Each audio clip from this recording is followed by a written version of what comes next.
오늘부터는 두 번째 시간에는 예레미야 애가 말씀을 나누도록 합니다. 자료는 다 해드렸고 바로 자료 말씀으로 들어가기 전에 예레미야 애가 1장을 내가 한 절 읽고 우리 지체들이 한 절 읽고 이렇게 일단 1장 전체 그 문장의 흐름을 이해를 먼저 해야 되니까 읽고 시작하겠습니다. 슬프다 이성이여, 전에는 사람들이 많더니 이제는 어찌 그리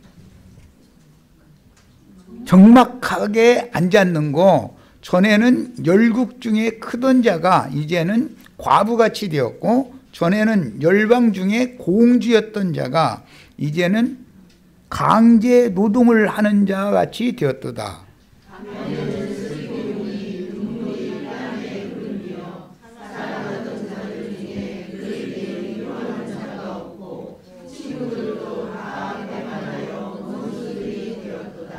유다는 환난과 많은 고난 가운데 사로잡혀 갔도다. 그가 열국 가운데 거주하면서 쉴 곳을 얻지 못하며 그를 핍박하는 모든 자들이 궁지에서 그를 뒤따라 잡았도다.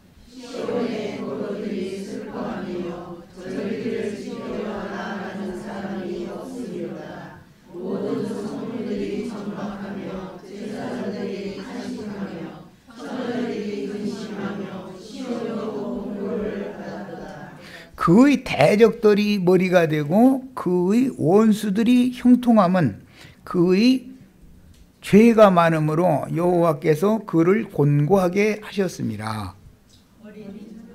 어린 자녀들이 대적에게 사로잡혔도다.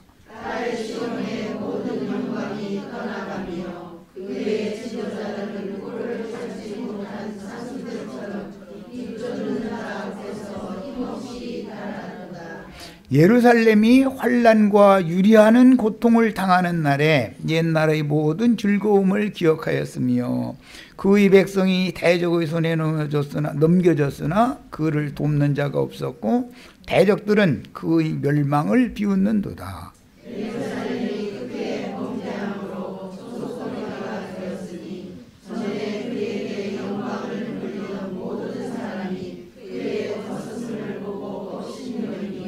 그는 여기 그는 그랬는데 전부 그녀예요. 예. 여기 그라고 한 건 남성, 우리나라 말로는 이게 남성형이잖아요. 그런데 이거는 전부가 다 여성형, 허라고 영문으로는 번역이 되는 용어이기 때문에 예루살렘 성은 항상 여성형인 거예요. 예, 그랬는데 그녀의 더러운 것이 그녀의 옷깃에 묻어 있으나 그녀의 나중을 생각하지 아니하며 그러므로 놀랍도록 낮아져도 그녀를 위로할 자가 없도다. 여호와여, 원수가 스스로 큰 채 하오니 나의 환난을 감찰하소서.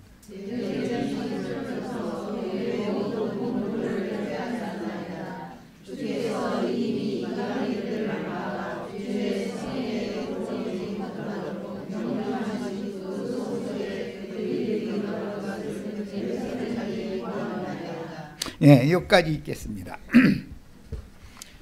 문맥의 지금 이제 흐름을 일단 우리가 대충 문맥만 읽어만 봐도 무엇을 말하고자 한다는 걸 알 수가 있는데, 이거는 유다 왕국의 멸망과 그 유다 왕국이 망했다라고 하는 것은, 문을 닫았다라고 하는 증표는 예루살렘 성이 무너지고 성전과 왕궁이 다 불타버린 거예요. 그리고 성전과 왕궁에 있던 신전 기물들이나 왕궁의 보물들이 적국의 탈취물로 다 이렇게 빼앗김을 당한 것, 그것은 유다 왕국이 문을 닫았다라는 증거인 거예요. 그거를 보고 오늘 선지자가 애곡을 하는 슬픔의 노래를 지금 10절까지만 읽었는데, 이 예레미야서 애가는 원래는 시가 형식으로 돼 있는 것인데 우리 한글 번역을 할 때 이렇게 소설 형식으로 번역을 해가지고 좀 이해가 어렵게 돼 있어요. 원래는 이거는 시로 돼 있는 거예요. 자, 이제 이런 기초를 가지고 오늘 뭐 읽은 말씀 그저 9절 10절 보면 뭐 유다 왕국의 멸망이 왜 왔는가? 그것은 이제 예루살렘이 이렇게 대적의 그 군대 원수들의 군대가 군화를 신고 하나님의 거룩한 성소 대제사장도 1년 1차에 한 분밖에 들어갈 수 없는 그런 거룩한 성소에 지성소에 바벨론의 군대가 군화를 신은 채로 그대로 들어가서 거기에 있는 언약궤 거기에 있는 모든 기물들 금은 기명들 이런 것들을 전부 가져가 버렸어요. 그것은 여호와의 영광이 이제 하나님의 백성들을 떠났다라는 것을 증거하는 거예요. 이런 것은 이제 나중에 좀 더 설명을 이제 할 기회가 있으니까 그때 하겠지만 이것은 이미 믿은 성도들이 신앙 양심이 마귀에게 악한 귀신들에게 점령당해 가지고 완전히 다 세상으로 세상 잡기들의 세상 나라로 다 그 영혼이 사로잡혀가 버렸다. 그런 것을 보여주는 거예요. 이 말은 오늘날의 세상 교회와 우리가 무슨 차이가 있는가 이것을 잘 인식할 필요가 있다라는 뜻에서 예레미야 애가를 특히 하는 거예요. 이것은 이제 영적 적용에 관한 문제이기 때문에 이건 다음에 충분한 이제 설명을 할 기회가 있습니다. 뭐 어른들이니까 그냥 편한 마음으로 말씀을 나누자면 그녀가 이게 여자의 입장인데 외간 남자와 사통을 한 흔적을 그 더러운 것을 그 옷에 묻히고 그냥 다닌다는 거예요. 그런데 그 남편이신 여호와 하나님께서 훤히 다 보고 계신 중인데 그 뭐 음행을 했으면 간음을 했으면 뒤처리를 깨끗하게 하고 다니든지 옷에다 그걸 묻히고 다니는 것을 하나님이 보실 때마다 그 중선지자들을 보내서 더 이상은 간음 행위를 말아라 라고 계속 책망을 하셔도 내가 지금 무슨 짓을 하고 있는지를 유다 하나님의 말씀을 맡은 백성들과 예루살렘 거민들이나 왕족들이나 그 제사장족들이나 이런 자들이 정신이 너무 엉뚱한 데 팔려 있다 보니까 옷에 그 더러운 것을 묻혀가지고 다니는데도 하나님의 눈에는 그게 환히 보이는데 그녀의 더러운 것이 그녀의 옷깃에 묻어 있으나 그가 나중 일은 생각하지도 않고 그냥 지 하고 싶은 대로 막 해버리더라는 거예요. 그러니까 이제 참다 하나님이 이제는 더 이상은 용서 못하겠다 해가지고 심판하는 얘기인 거예요. 우리 형제 자매님들이 구원을 얻은 다음에 신약의 용어로는 그 양심이 화인 맞아서 완전히 버림받게 되는 데는 많은 과정이 있게 된다는 거예요. 하나님 오래 참고 기다리시고 그 종선지자들을 보내서 말씀을 주시는 거예요. 세상과 세상에 있는 것들을 하나님과 겸하여 섬기지 말아라. 하나님은 거룩한 분이다. 이런 이야기를 아무리 해줘도 사람들이 교회 모임에 와서는 거룩한 말씀 듣는 것이 기쁜 것 같아요. 그런데 실제로는 세상 잡귀에게 자기 영혼을 그대로 내맡겨버린다. 그러면 흔적은 남기지 말고 다니면 남편한테 들키지는 않는데 그 옷깃에 그 더러운 것을 묻혀가지고 다니는데도 정신이 엉뚱한데 너무 빠져있다 보니까 자기가 지금 무슨 짓을 하고 다니며 어떤 처지에 있는지를 모른다는 거예요. 그러니까 너무 적나라한 표현을 이렇게 해놨죠. 그래서 이제 이 예레미야서라든지 어떤 선지서들을 읽어보면은 그 표현들이 아주 그냥 너무 적나라한 표현들을 많이 해놨어요. 그러나 우리는 이런 것을 영적인 적용을 잘 해가면서 읽어야 된다. 선지자가 말을 할 때는 말하고자 하는 의도가 있는 거기 때문에 그걸 미리 말씀드리려고 첫 시간에 이것부터 말씀을 미리 드려놓는 거예요. 놀라실까 무서우니까. 아가서 말씀 나눌 때도 잘못 사람의 생각으로만 읽으면 맨 이상한 소리만 하는 거야. 또 이렇게 들으면 안 된단 말이에요. 하나님은 구속하신 이스라엘 백성들을 하나님의 아내로 생각하고 계시기 때문에 아내가 자꾸 외간 남자와 사통을 하고 다니면 거룩하신 하나님이고, 남편이 아내가 바람 피면 뭐라고 생각이 잘 안 나네. 진노를 하시는데 그거 보고 질투하시는 하나님이다. 여자가 질투가 많은 것 같지만 세상에서 볼 때 여자는 막 이렇게 하다가 시간 지나면 스스로 이렇게 자제가 되지만 남자는 그 쌓이고 쌓여 그랬다가는 이제 그만 끝내자 하면 딱 끝내는 거예요. 남자는 끝내자 하고 칼 뽑으면 끝내는 것이지만 여자는 막 화날 때마다 이혼해, 우리 이혼해 이렇지만 실제는 이혼 못하는 거거든.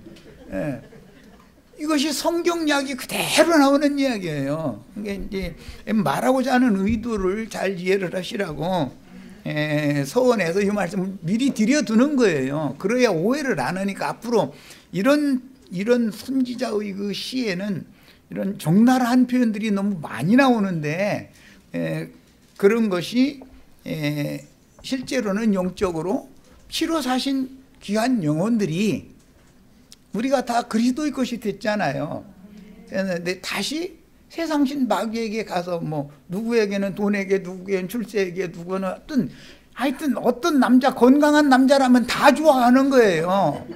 뭐 우선 어떤 한 남자애한테 바람을 피는 것도 아니고 이제 막 그런 표현들이 나오는 거예요. 이제 뒤에 가보면 그 음란이 너무 심하다 이거예요. 그러니까 이제 하나님 그러면 흔적은 묻혀가지고 다니지 말해야 되는데 그러고 다니면서도 내가 지금 뭔 짓을 하고 다니는지를 모르는 걸로 이렇게 시적인 표현을 하셨어요. 그러니까 얼마나 적나라한 표현이에요.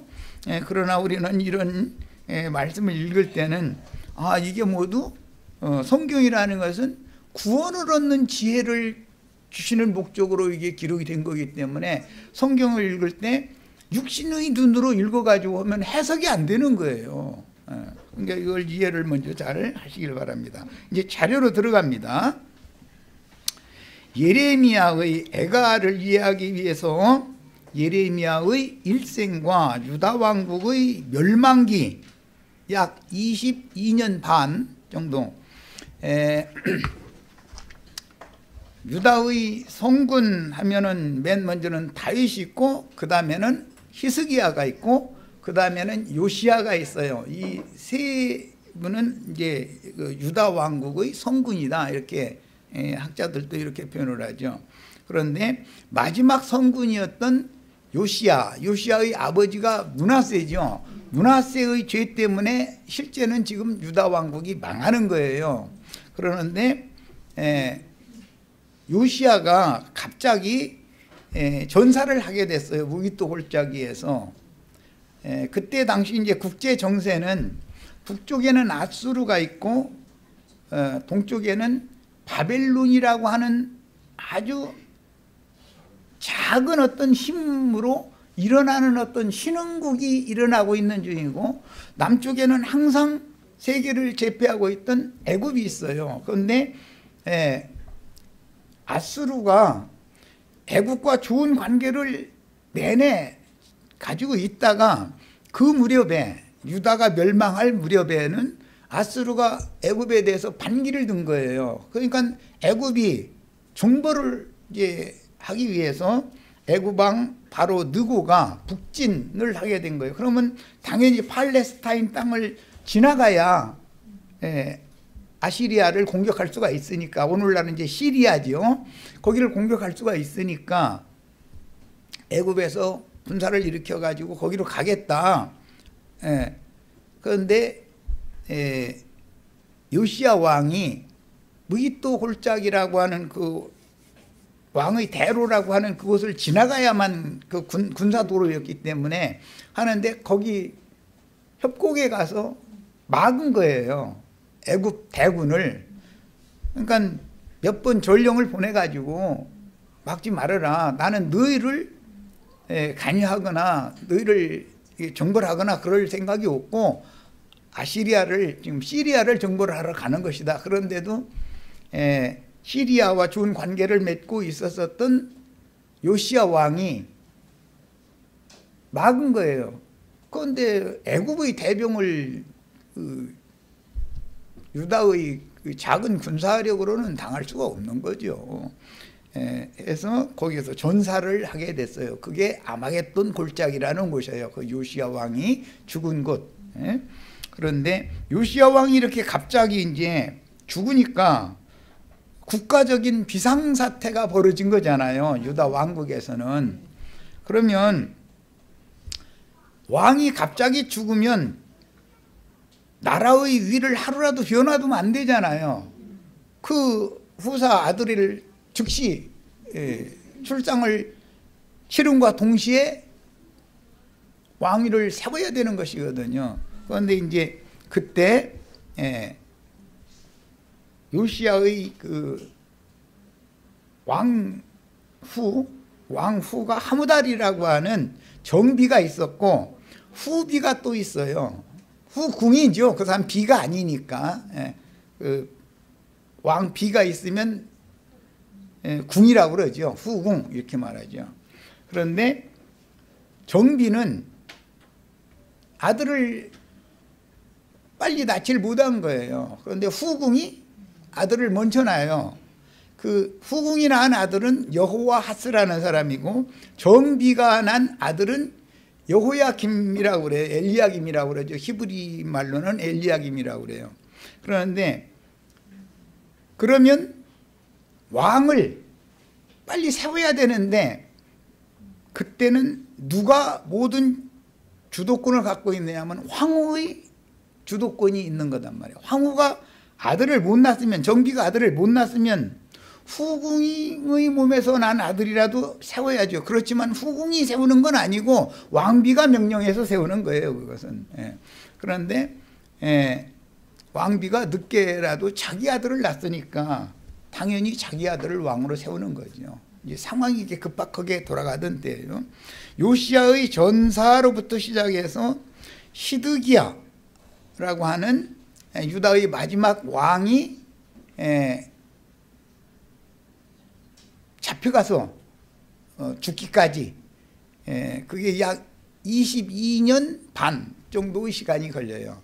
요시야의 전사로부터 시작해서 유다 왕국이 문을 닫는 데까지는 약 22년 반이 걸렸다라는 걸 기본적으로 알고 계셔야 돼요. 자, 이제 여기 자료 말씀을 이제 다시 들어갑니다. 그래서 므낫세 이어서 요시야를 이어서 요시야가 죽으니까 정비의 아들인 여호와하스를 왕으로 세우는 거예요.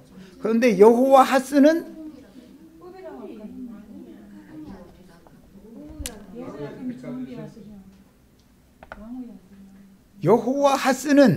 정비의 아들이에요.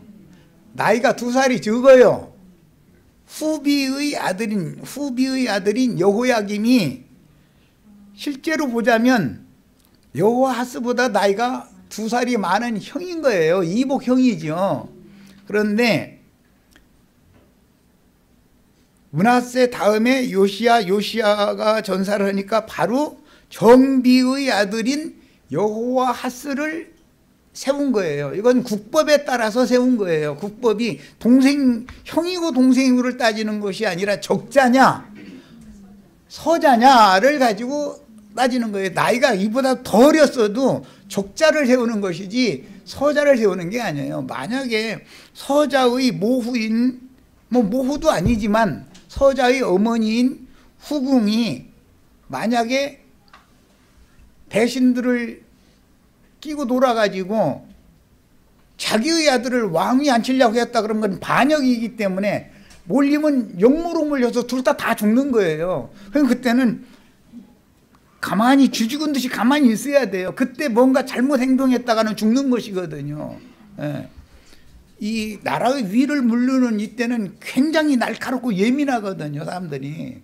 만약에 무슨 이 황후가 자기 아들을 만약에 무시하고 후궁이 자기 아들을 세우려고 무슨 공작을 벌린다 그러면은 국법이 있기 때문에 황후의 명령으로 다 잡아다가 죽여버리는 거예요.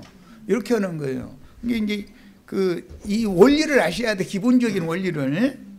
자, 그러니까 므낫세 다음에는 요시야가 이었고, 요시야 다음에는 정비의 아들, 적자라고 그러죠. 적자, 정비의 아들인 여호와하스가 왕위를 잇게 됐어요. 그는 동생이에요, 여호야김보다.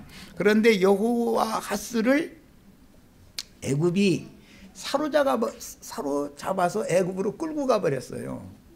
이 사람 불과 한 3개월 왕위에 이렇게 앉아 있다가 애굽으로 사로잡혀 가게 돼요.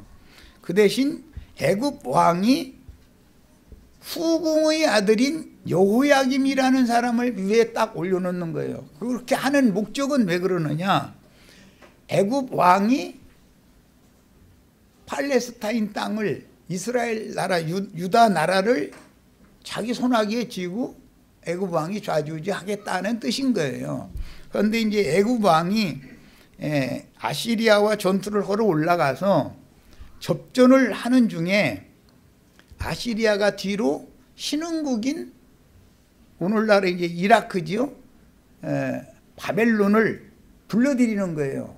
바벨론은 그 기회를 타서 제패를 하고자 하는 느부갓네살은 또 야심이 또 있기 때문에 아시리아를 도와서 애굽을 물리친 거예요. 그것이 아주 유명한 전투예요. 갈그미스 전투라고 그래요. 애굽의 대병을 물리친다는 것은 그때 당시엔 상상도 할 수 없는 일인 거예요. 그런데 아수르 군대만 대항하는 것도 힘에 비등비등한 판인데 바벨론 군대가 개입을 하니까 질 수밖에 없죠. 그러니까는 패전을 하고 돌아가면서 그냥 가면 안 되겠단 말이야. 유다의 족통 왕을 포로로 사로잡아 가는 대신 후궁의 아들을 왕위에 세워놓고 나서 훗날을 도모하고자 한다 이 말이에요. 그럼 바벨론은 그걸 모르느냔 말이에요. 바벨론은 당장은 유다를 침공을 못해요. 왜냐하면 우선은 아시리아하고 손잡고 전쟁을 해서 애굽은 물리쳤지만 아시리아를 우선 먹여야 되잖아요. 그럼 시간이 좀 걸리는 거예요. 그래서 불과 한 몇 년 사이에, 역사상으로는 2년 사이에 아시리아가 애굽을 물리치고 나서 2년 정도도 다 안 가가지고 바벨론에게 백기를 든 거예요.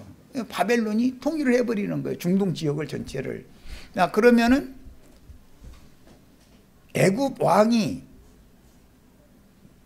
훗날을 도모해 가면서 패전해서 가면서 분을 뿜고 가면서 유다 왕을 자기 맘대로 세우는 그 왕을 가만 놔두면 되겠어요, 안 되겠어요?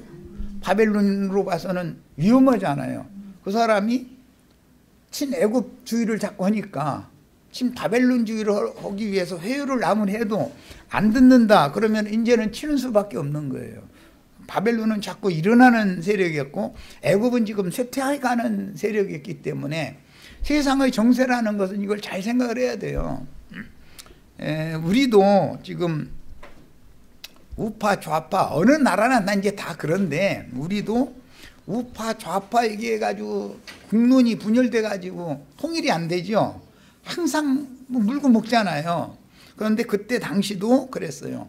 전통적인 우파는 애국과 늘 좋게 지내던 사이였으니까 친애국파인 거예요. 친애국파는 우파예요. 그들은 기득권자들이다 이거예요. 대대로 정권 모든 권력을 누리던 사람들이다 이거예요. 애국과 좋게 지내자 하는 사람들은. 그런데 신흥 세력인 바벨론과 이러지 말고 평화조약을 체결을 하자. 그러면 애굽이 가만히 있지 않을 텐데 어떻게 하려고 그러느냐. 그래도 예레미야 선지자는 바벨론이 허라는 대로 순순히 순종을 하면 하나님께서 때가 되면 반드시 나라의 국권을 회복시켜 주신다라고 예언을 자꾸 하는 거예요. 그러면 사람들이 볼 때는 예레미야가 친 바벨론주의자로 오해하기가 쉽잖아요. 그러나 사실은 예레미야는 바벨론주의자가 아니었었어요. 하나님의 말씀만을 따라야지, 순종해야지, 무슨 애굽주의, 바벨론주의 이렇게 국노를 분열시켜서는 안 된다, 이런 중립 입장에 있었던 거예요. 그러나 하나님의 말씀은 내가 바벨론을 통해서 애굽까지도 다 멸망시켜버릴 것이고 세상 나라 경영을 바벨론을 통해서 할 거다라는 것을 계속 계시를 주셨기 때문에 그걸 말씀을 전하지 않을 수가 없는 거예요. 그러면 왕들 입장에서는 애굽의 힘을 빌려서 바벨론의 간섭에서 벗어나고자 하는 것이 지금까지 늘 해오던 정책이었고, 무슨 외국의 침입이 있으면 외국의 힘을 빌리러 사신을 몰래 보내고 늘상 그 하던 행습이었었어요. 그런데 이 느부갓네살이라는 사람은 옛날 그 유다가 생활할 때처럼 그렇게 호락호락한 사람이 아니다 이거예요. 군사 정부를 사방에서 수집을 해서 완전하게 작전을 세워가지고 행동을 하는 아주 치밀한 사람이고 굉장히 뛰어난 사람인 거예요. 그런 영웅을 일으킨 거죠, 하나님이. 그러다 보니까는 비밀리에 애굽의 특사를 파견하면 그 정부가 느부갓네살이 이렇게 금방 들어가는 거예요. 그래서 느부갓네살이 나중에 다시 여호야김을 치는 거예요. 예루살렘에 침공을 하는 거예요. 여호야김을 치고, 여호야김의 아들이 불과 8살밖에 안 됐는데 그 어린 것을 왕위에 세워놓는다라는 것은 허수아비를 세워놓고 내 맘대로 더 하겠다 그 말이잖아요.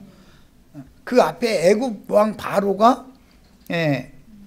여호와스는 사로잡아가고 후궁의 아들인 여호야김을 세워놨었던 건 자기 맘대로 하겠다는 뜻이었는데 바벨론은 또 그걸 낌새를 금방 알고 여호야김을 사로잡아가 버리고 그의 아들 8세밖에 안 된 8살, 이제 다른 성경이 18살이라고 되어 있는데 그건 잘못 이제 된 거예요. 이제 학자들은 18살이 아니라 그건 나이가 안 맞는 거죠. 이 여호야김 왕의 나이에 비하면 그게 안 맞아서 8세가 맞다 이제 이랬는데, 서로 강대국끼리 유다 나라를 가지고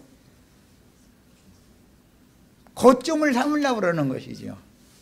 바벨론은 그 유다 지역을 거점으로 삼아서 군사력을 거기에 집결을 시켜놨다가 여차하면 애굽의 원정 정보를 하려고 맘먹는 거예요. 그런데 애굽은 어떻게든지 해서 유다 나라와 손을 잡고 또 신흥국인 바벨론을 정보를 해서 옛날의 애굽의 영광을 되찾으려고 그러는 거예요. 한번 패했는데 이 사람이 이를 갈죠, 당연히 애굽왕 바로는.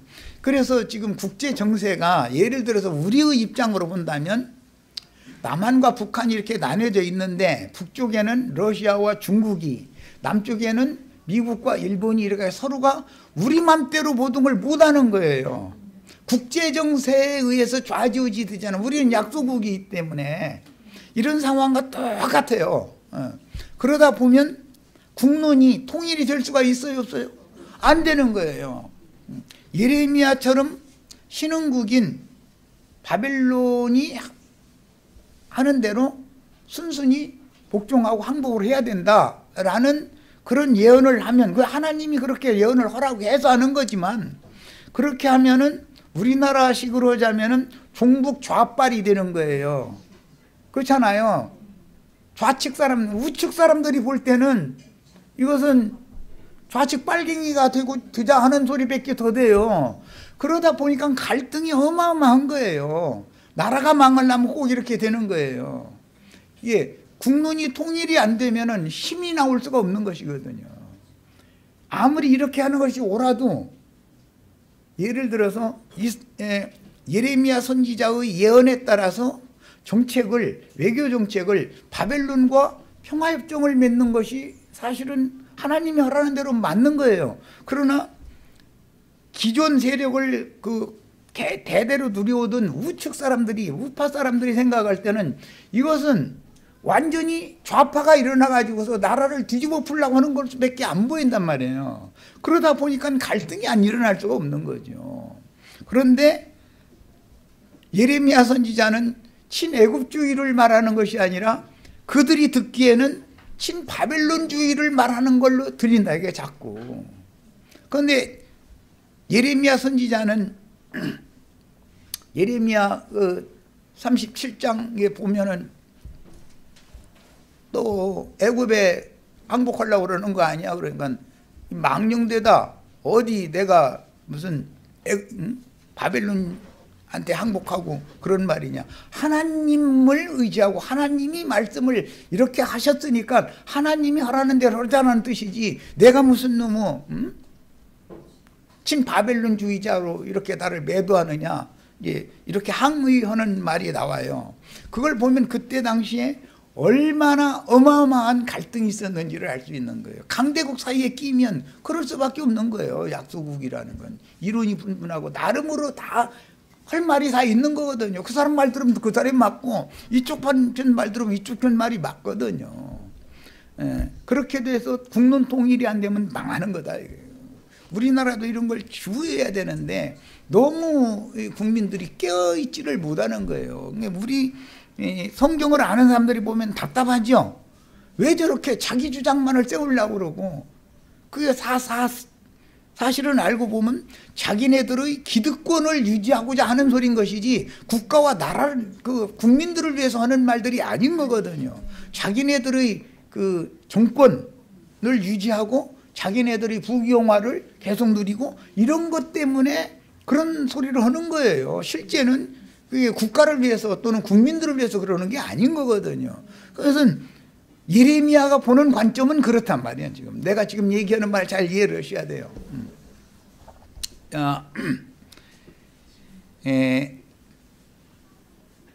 그 다음에 이제 그 자료 말씀으로 더 들어갑니다. 당구장 표시를 해놓고 역대상 3장 15절을 보면 거기 이제 요시야의 아들이 넷인 것처럼 이렇게 기록이 됐는데 그거는 잘못 기록이 된 것이고, 왜냐하면 역대상 3장 15절에 요하란이라는 사람이 맏아들인 것처럼 이렇게 기록이 됐어요. 그런데 그건 오기한 거예요. 역대하 36, 똑같은 역대기 36장 1절로 4절에 보면 맏아들이 아니고 적자 여호와하스라는 사람을 국민들과 대신들이 요시야가 전사하자마자 국법에 따라서 여호와하스가 왕이 된 거예요. 여호와하스는 실제로는 여호야김의 동생인 거예요. 육신적으로 보면. 그런데 여호와하스는 정비의 아들이고 적자인 것이죠. 여호야김은 후궁의 아들이라는 거예요. 서출이다 이거예요. 그 차이가 있어요. 그런데 이제 그 여호와하스가 애굽에 사로잡혀 갔고 여호야김은 바벨론에 사로잡혀 갔다가 돌아왔지만 비참하게 죽었어요. 그리고 그 대신 여호야긴이라는 사람이 어린 나이에 왕이 되었지만 불과 3개월 만에 바벨론으로 데려가요. 이것은 포로로 잡아간 것이 목적이 아니었고, 이 사람을 바벨론으로 데려가는 대신 시드기야라고 하는 여호야김의 동생, 여호야긴의 숙부지, 숙부를 바벨론이 왕으로 세운 거예요. 이것은 좌지우지하고자 하는데 민심이 어린아이를 갖다 세워놓으니까 유다 사람들의 민심은 바벨론을 자꾸 의심의 눈초리로 뻔히 보이잖아요. 그 어린 것을 세워놓을 땐 뒤만대로 오겠다는 거 아니야. 우리나라를 뭘로 보고 이럴 거 아니야. 민심이 흉흉하다 이거예요. 그러니까 어른을 세워놓고 그 대신 어린아이를 데려가는 거예요. 이것은 이제 예레미야서에 보면 하나님의 말씀대로 바벨론이 유다에게 요구하는 대로 순종을 해서 순순히 복종을 하면 하나님이 때가 차면 반드시 나라의 국권을 회복시켜 주신다는 예언을 계속 하는 거예요. 그 말씀을 이루기 위해서 이렇게 된 거예요. 역사 진행이. 8세밖에 안 된 아이를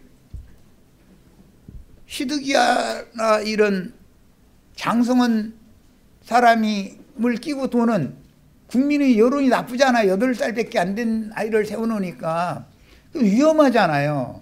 이 아이를 거기다 놔두고서는 바벨론이 자기 맘대로 못 오잖아요.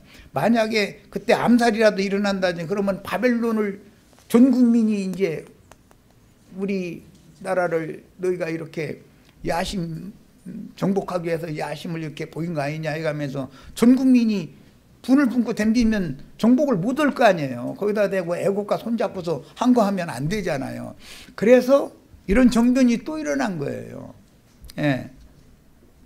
그런데 그 뜻은 알고 보면 하나님께서 이 여호야긴이라고 하는 이 어린 아이를 보호를 하기 위해서 그런 거예요. 왜? 그를 통해서 예수의 족보가 이어져야 되기 때문에.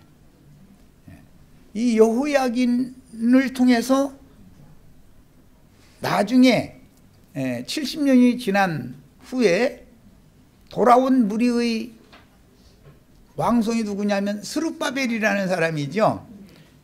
그 사람이 이 여호야긴의 후손이에요.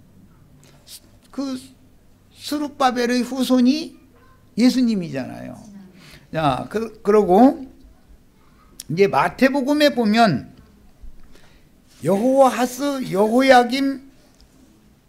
여호야긴을 시드기야까지 여호와하스 여호야김 시드기야 세 사람을 왕의 족보에서 제거시켜버려요.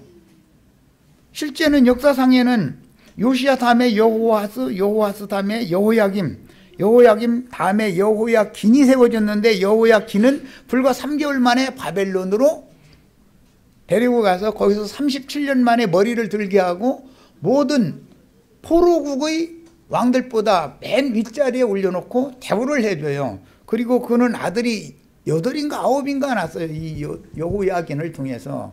그러고 나서 포로 중에서 8살 먹은 것이 끌려갔다가 바벨론에서 거기서 장성해가지고 말은 뭐 옥에 가두는 것처럼 돼 있지만 그게 아니라 가택연금을 시킨 거죠. 함부로 나다니지 못하게 보호를 위해서 그랬던 거예요. 바벨론이.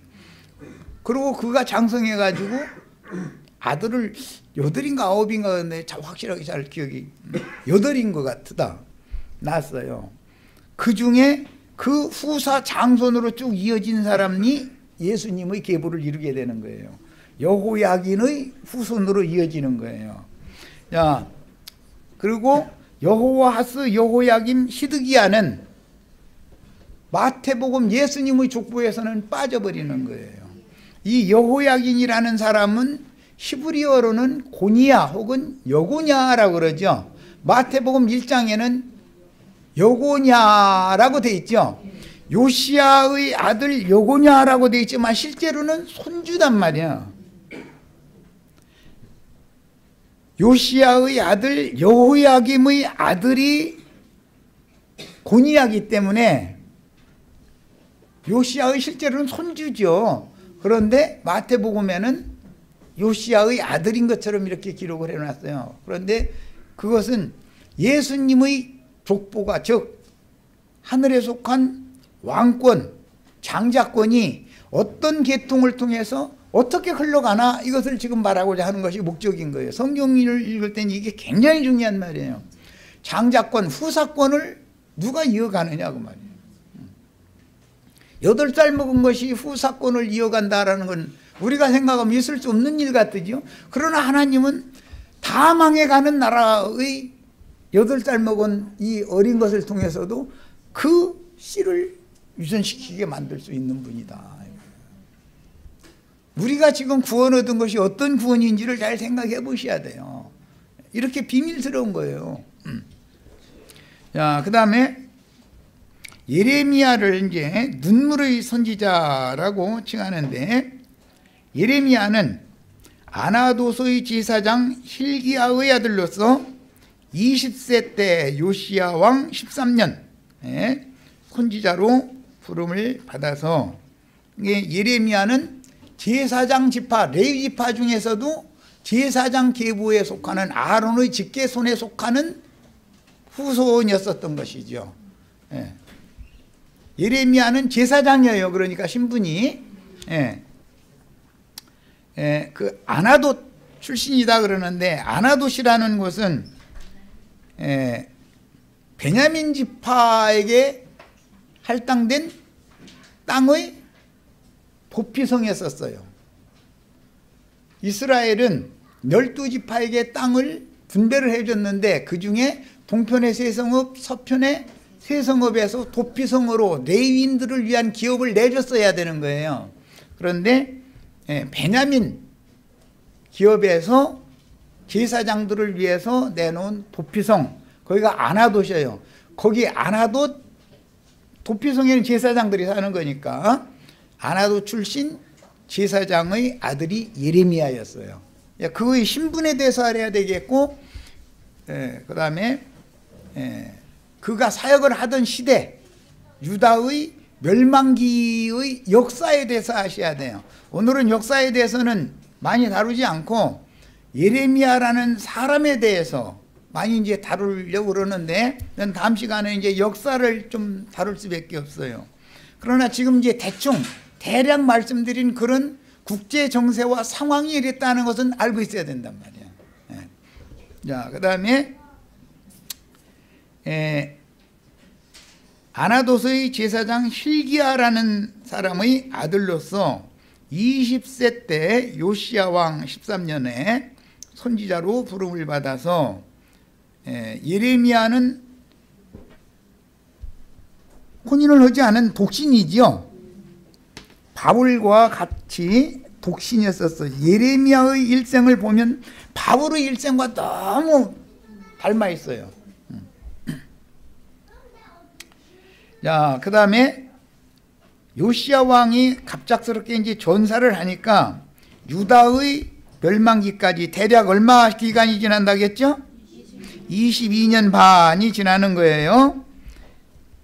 유다의 멸망까지 목도하였으며 40년 이상을 왕들과 거짓 선지자들에게 반대와 박해를 받으며 사역하다가, 실제로는 이제 한 유다의 그 멸망이 이제 된 다음에 애굽으로 끌려가게 되기 때문에 5, 6년 되었을 때 예루살렘을 무너뜨린 바벨론이 직접 와서 통치를 하지 않고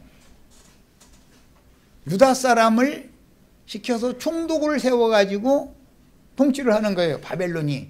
그때 또 좌파와 우파가 또 갈등이 일어나가지고 바벨론이 세운 요하난이라고 하는 총독을 암살하는 거예요.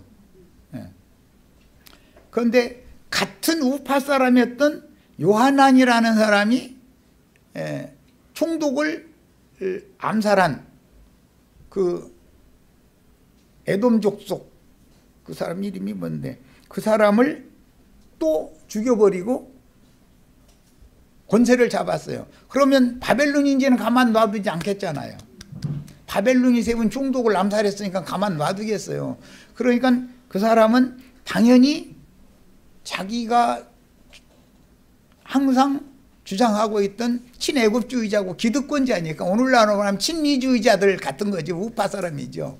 그러니까는 모든 남은 백성들 이끌고 어디로 내려가느냐면은 애굽으로 정치적인 망명을 해서 가는 거예요. 그런데 그때 빈손으로 가면 망명을 호락호락 받아주지 않을 거잖아요.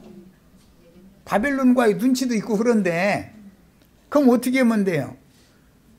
친바벨론주의자라고 애굽왕도 그렇게 믿고 있는 예레미야를 억지로 끌고 가서 애굽왕한테 선물로 바치면 받아줄 거 아니에요. 그래서 예레미야를 강제로 끌고 가게 된 거예요. 그래서 예레미야는 애굽에서 결과적으로 생애를 마감하게 되는 거예요. 이 예레미야의 일생에 대해서 간략하게 말씀드렸는데 정리는 다 하시고 계셔야 돼. 내가 지금 그때 당시 국제 정세나 유다의 상황이나 이런 그때 당시 친애굽주의와 친바벨론주의가 이게 대립하게 된, 극한 대립을 하게 된 이런 배경을 일단 이해를 하셔야 돼요. 자, 그는 이제 예레미야는 이사야보다 60여 년 뒤에 사명을 수행한 예레미야는 하나님의 부르심에 의하여 예언자로 사역을 시작하여 억지로 애굽으로 내려가서, 그런 배경을 아셔야 돼. 지금 내가 쭉 설명한 생애를 마치기까지 그의 시대는 유다 왕국이 바벨론에 의해서 멸망하여 예루살렘은 무너지고 성전 기물들은 바벨론 군대에 의해서 수탈당하는 어두운 시대에 망국의 한을 애가로 남긴 선지자였습니다. 예레미야는 나중에 그 기사에 보면은 2차 침공 때, 즉 여호야김을 포로로 사로잡아갈 때 그 무리 중에 예레미야가 같이 섞여 있었어요. 그런데 예레미야는 친바벨론주의로 이해가 됐기 때문에 바벨론 왕이 그 느부사라단이라고 하는 군대 장관 보고, 야, 네가 포로로 잡아오는 사람 중에 예레미야가 있으면 그 사람 함부로 대하지 말고 좋게 잘 대해줘라. 그래서 예레미야 보고 느부사라단이, 너 바벨론으로 갈래? 너희 나라로 갈래? 너 하고 싶은 대로 해라. 결정을 내리라. 그러니까 바벨론주의자가 아니었었어요. 예레미야는 나는 나의 고국으로 가겠다 그래가지고 돌아오게 됐어요. 사실은 바벨론으로 갔으면은 그렇게 비극적인 인생을 마치지 않아도 됐던 것이죠. 그런데 그는 민족주의자였다는 걸 알 수 있는 거예요. 그런데 그 유다 백성들은, 또는 유다의 그 왕족들은 예레미야를 급진 좌파로 오해를 하고 있었던 거예요. 사실은 예레미야는 바벨론주의자가 아니었었어요. 말씀이 그렇게 임하니까 하나님께서는, 애굽이 지금 큰 소리 치는 것 같지만 애굽 보고 뭐라, 불탄 삼줄 같은 아무것도 아니다 이거지. 불타버렸는데 그 삼줄이 무슨 힘이 있겠어요. 애굽을 그렇게 비유할 정도로 애굽은 지금 망해가는 나라다. 신흥세력 바벨론에 저항하지 말아라. 너희가 저항하면 나라도 망하고 백성도 고난당하고 다 그런다. 거기에 순순히 항복해라. 이걸 전했거든요. 그런데 백성들이나 왕들이 들을 때는 이 사람은 이거 완전히 바벨론 편 사람으로 오해를 한 거예요. 그러나 예레미야는 바벨론주의자가 아니었었어요. 그래서 바벨론으로 가면 살 수 있다는 걸 뻔히 잘 알면서도 안 가고 자기 고국에 남은 거예요. 왜? 그 땅에는 포로로 사로잡혀가고 뿔뿔이 흩어진 사람들 말고 너무 무식하고 빈천한 자들이 남아있는 거예요. 그들이 너무 불쌍한 거예요. 예레미야는 그런 마음이었어요. 그러니까 누구라도 나가서 하나님의 말씀으로 위로도 해주고 사람들을 돌봐야 되지 않냐, 이제 이런 생각으로 자기 본토로 돌아온 거예요. 그랬는데 그게 잘못된 것이죠. 예. 자, 예루살렘에서는 여호와의 말씀을 순종하는 지도자가 없었어요. 왕족들이나 모든 기득권자들은 우파 사람들이기 때문에 전통적으로 애국과 손잡고 자기네들이 부귀영화를 누려오던 것이 그냥 계속 그랬잖아요. 그런데 갑자기 일어난 약소국에게, 약소국이라고 생각했지만 사실은 그게 강국인데 바벨론에게 허라는 대로 순종해야 된다고 하면은 그 말이 이해가 안 된다 이거예요. 우리나라가 역사상에서도 보면은 청나라가 지금 아무것도 아닌 야만족이잖아요. 만주족. 청나라가 일어나고 있는데 명나라한테 가서 계속 여태까지 명나라와 이렇게 잘 지냈는데 어떻게 청나라와 손을 잡냐 이거예요. 그런데 민비는 아니다. 신흥제국인 청나라와 손을 잡아야 된다. 일본과 손 잡으면 안 된다. 청나라의 힘을 빌려서 일본을 대항해야 우리가 살아나온다 이러는데 대원군은 그게 말이 되냐 이거예요. 이 며느리가 감히 어디다 대고 시아버지 말을 안 듣고 명나라한테 해야 된다 이거예요. 그 사람들은 다 대원이 내가 말씀이 옳소 그러지 민비 황후의 말씀이 옳소는 못 하잖아요. 그렇게 안 되잖아요. 힘이 대원이 대감한테 있으니까. 그러다 우리나라 그냥 망한 거 아니에요. 이런 상황과 똑같다. 이 유다의 그 멸망기의 역사를 보면은 어쩌면 우리나라 역사와 그렇게 딱딱 맞아 들어가지. 아유, 참 기가 막혀야 했던. 우리는 하나님의 말씀에 하라는 대로 하면은 살 길이 열려요. 그런데 하나님의 말씀을 어기고 전통적으로 이렇다, 과거에도 이랬다, 대대로 이랬다, 뭐 그건 사람의 말이지. 하나님의 말씀을 멸시하고 무시하면 하나님이 심판을 안 할 수가 없는 거예요. 하나님이 이 왕들을 이렇게 해서 호소아비 왕 세우게 만들고 나라를 이렇게 어렵게 만들고 백성들 도탄에 빠지게 하고 하는 게 하나님 마음이었겠어요? 그렇게 하실라니 얼마나 마음이 아팠겠어요. 하나님도 아무리 선지자를 보내서 예레미야 선지자를 통해서 내가 할 일은 너 애굽으로 사신 보내지 말아라.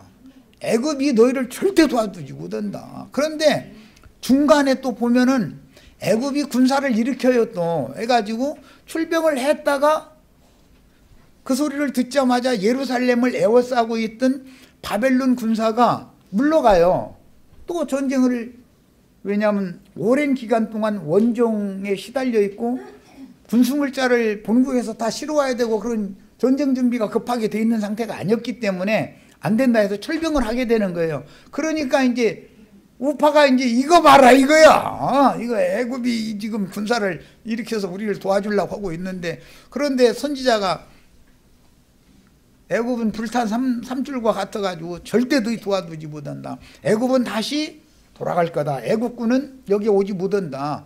다시 돌아갈 거다. 그리고 오히려 바벨론에게 종벌당할 것이다 라는 것을 예언을 하는 거예요. 그런데 그때 상황으로 봐서는 애굽이 불탄 3도 아니고 불탄 3줄도 아니고 애굽을 그렇게 호락호락하게 무시할 수 있는 나라가 아니다 이거예요. 그러니까 사람들은 자꾸 애굽을 붙잡으려고 그러는 거예요. 그러나 선지자는 애굽을 절대 손잡으려고 하지 말아라. 암소도 말고 하나님의 말씀에 이렇게 임했으니까 바벨론이 하라는 대로 거기와 평화협정을 맺고 잘 지내면 때가 되면 즉 이제 70년이 차면 국권을 회복시켜 주시고 모든 걸 다 해주신다. 문제는 70년이라는 기간은 뭐냐? 이 백성들이 무엇을 잘못해서 우리가 이렇게 당했는지를 철두철미하게 깨달아야 되는 기간을 필요로 했던 거예요. 하나님은.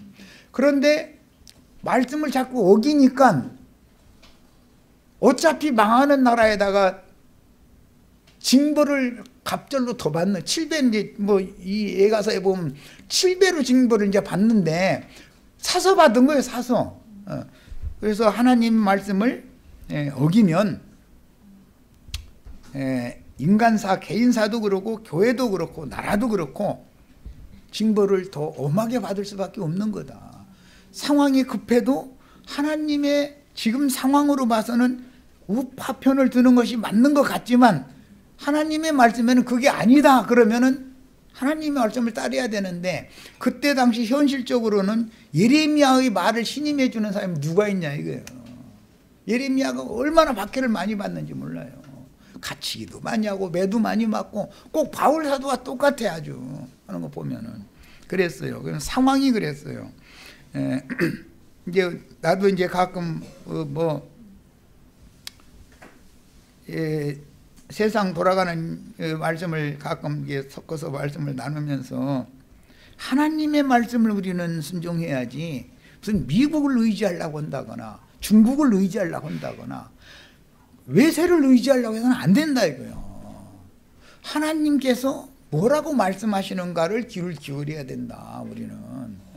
그런데 사람들은 현실을 자꾸 보거든. 현실을. 그런데 하나님은 우주를 경영하고자 하는 그분의 원대한 계획을 갖고 계시나 사람들은 하나님의 뜻을 모른다 이거예요. 그러다 보니까 현실에만 자꾸 몰두하고 안주하려고 그러고, 그러는데 새 시대를 일으키려면 지금까지 기득권 세력을 갖고 있던 애굽이나 아시리아를 쓸어버리고 나서 바벨론을 일으켜야 되는 거잖아요. 그런데 바벨론은 하나님이 당신의 백성들을 징치하는 몽둥이로 일으키는 것이기 때문에, 이제 예레미야서에 이게 나오는 말이에요. 다만 일시적으로 쓰려는 거예요. 그래서 불과 바벨론은 그렇게 강대국으로 일어났지만 불과 3대 딱 가서 딱 끝나버리잖아요. 그리고서는 페르시아가 딱 일어나가지고 딱 바벨론이 문 닫아버리잖아요. 왜? 몽둥이를 계속 휘두르는 건 아니죠. 하나님은 자기 백성이 예레미야 2장이든가 3장이든가 보면 몽에 매기에 익숙하지 못한 방아지가 징벌을 받았나이다 해가면서 자기 종아리 매맞은 자리 이렇게 내보여가면서 울면서 내가 잘못했노라고, 우리가 잘못했노라고 이렇게 하니까 용서해 주시잖아요. 그 기간이 70년이 걸렸다 이거예요. 이게 예언서에 나오는 말씀입니다. 자, 일단은 첫 시간은 여기까지 해서 그 배경을 말하는데 이게 시간이 많이 가네. 예루살렘에서는 여호와의 말씀을 순종하는 지도자를 찾기가 어려운 시기에 예언자의 직분을 수행하게 된 것을 탄식하며 하나님께 원망도 참 많이 했죠. 예레미야서 읽어보면은. 그래가지고 여호와의 말씀이 임하면 나 이제 말 안 할란다고. 왜 나가서 말을 하면은 왕한테 가서 말하면 감옥에다 가두고 후드려 몽둥이 지르고 굶기고 감옥에다 가두고 막 이래서 하니까 너무 힘드니까 하나님 말씀 좀 보내시지 좀 말아달라고. 왜 다른 사람 시키시든지 하지 왜 내가 맴마더냐고, 왜 나만 가지고 이러시느냐고 막 이러면서 막 울면서 애원을 하는데도 이제 말을 안 하려고 그래. 그러면 나 속에서 막 불방망이가 막 끌어올른다는 거예요. 말을 안 할 수도 없게 만들어 또. 그러니까 뭐 그냥 할 수 없이 대언을 했는데 할 때마다 기득권을 가진 왕족들이나 제사장족들이나 거짓 선지자들이나 이 기득권을 가진 자들이 듣기에는 너무 거슬리는, 현실에도 안 맞는 그런 말씀만 전하는 거예요. 그러니까 박해를 안 받을 수가 없는 거죠. 예레미야라는 사람의 인생이 그랬습니다. 자, 첫 시간 여기까지서 마칩니다.